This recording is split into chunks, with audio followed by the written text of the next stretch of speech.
Magandang araw mga kaibigan. Pag-usapan natin ngayon ang kumakalat na post ni Ambassador Teodoro Locsin tungkol sa nangyari kay PRRD. I am not sure kung totoo ba na si Ambassador Locsin ang nag-post nito.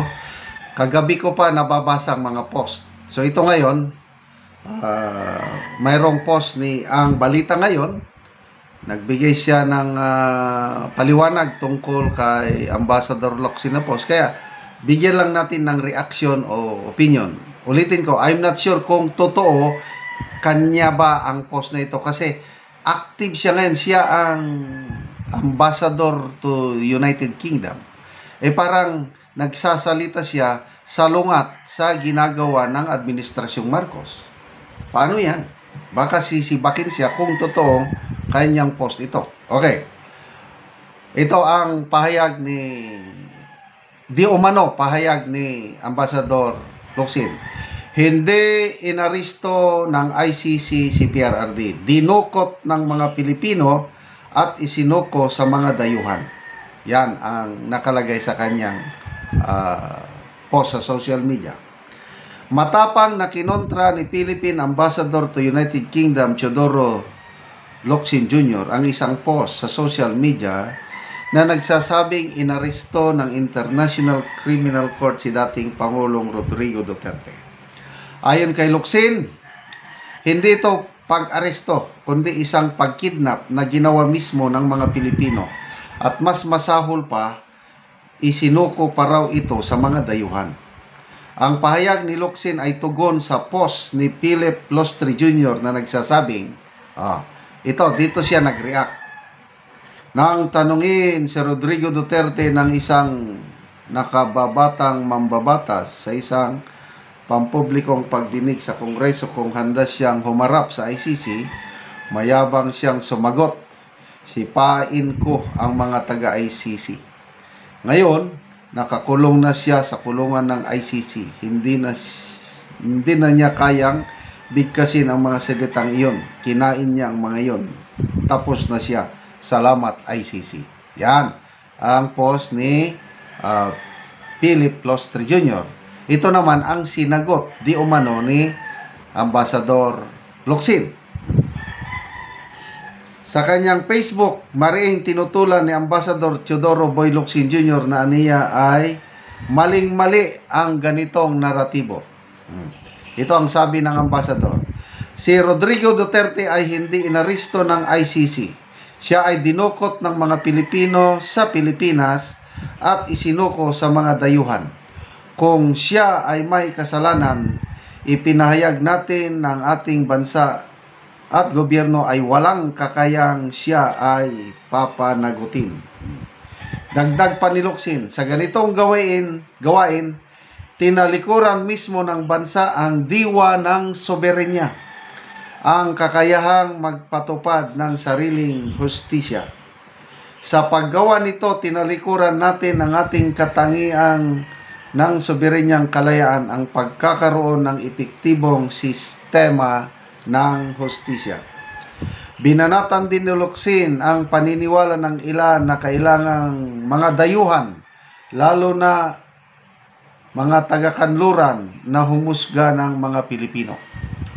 Ang idea na ang dayuhan, lalo ng taga-kanluran, ay maaring humusga sa atin ay lubhang kasoklam-soklam.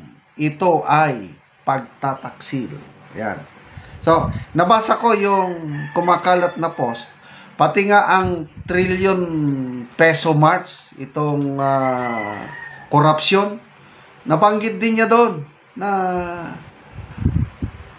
ibig sabihin, dahil may trillion peso march tayo, hindi gumagana ang hustisya kasi hindi kayang panagutin ang mga nagnanakaw sa kaban ng taong bayan at nakakasindak, So, ulitin ko Una, parang hindi ako makapaniwala ng isang incumbent Philippine Ambassador to UK magsalita ng ganito.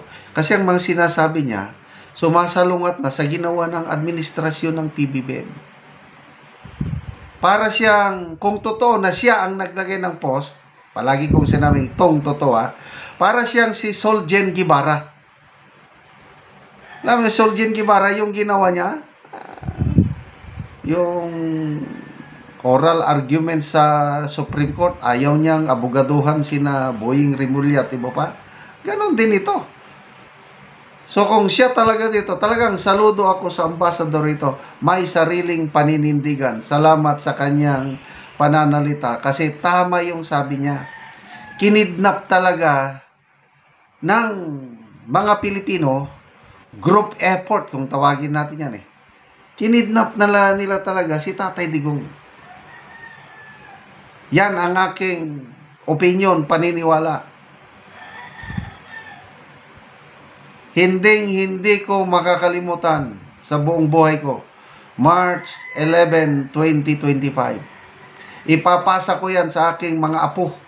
Susunod na sa linlahi na dumating ang panahon, the greatest treason, ang pinakamalaking pag-traidor ng mga tao na natulungan pa naman ng dating Pangulo, trinaidor nila, dinala,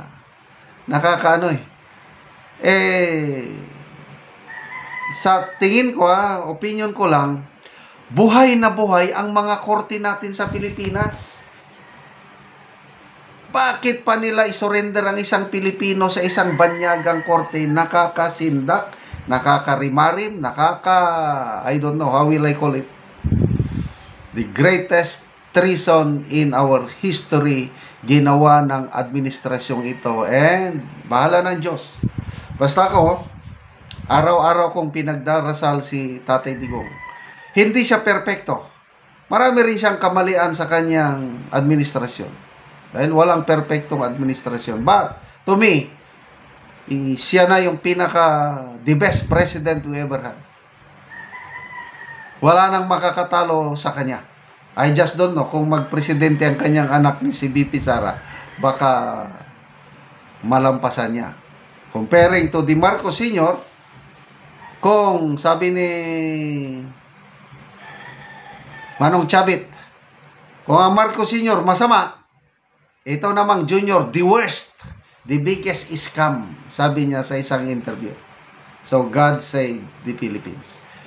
Salamat mga kaibigan sa inyong pagsubaybay sa ating channel. Nakakatulong kayo ng malaki sa tribong Talandig ng Bukidnon dahil ang income natin sa channel na ito is pantulong po sa tribo.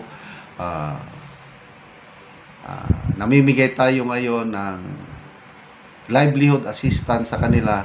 Nagpapatanim tayo ng saging lakatan at Arabica coffee. Panoorin nyo ang video na ito.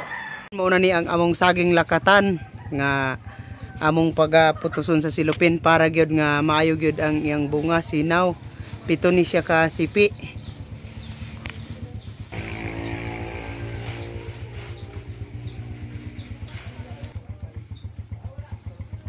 So karon human sa pagputos sa among saging lakatan, mag-harvest na pud mi. So muna ni ang among saging lakatan nga among pag-harveston karong adlaw.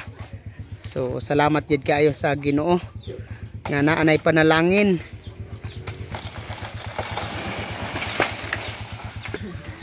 So gikuan lang gyud. Salamat gid kaayo sa Ginoo nga naka-harvest namin ani Saging lakatan. saging lakatan. O, karon nalina na gyud mi. So muna ni ang bayad sa among saging lakatan. Salamat gid kaayo sa Ginoo ug labaw sa nagasuporta sa saging. Mga awas na gid mi sa among kalisyon. Salamat kaayo. Sige sir, sipi adayon. Nakura sa akin. Wala sa akin. Awang ka.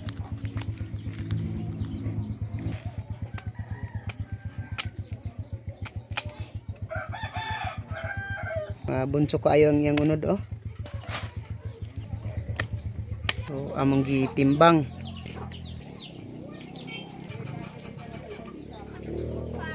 So 15 ka kilos ang isa ka bulig.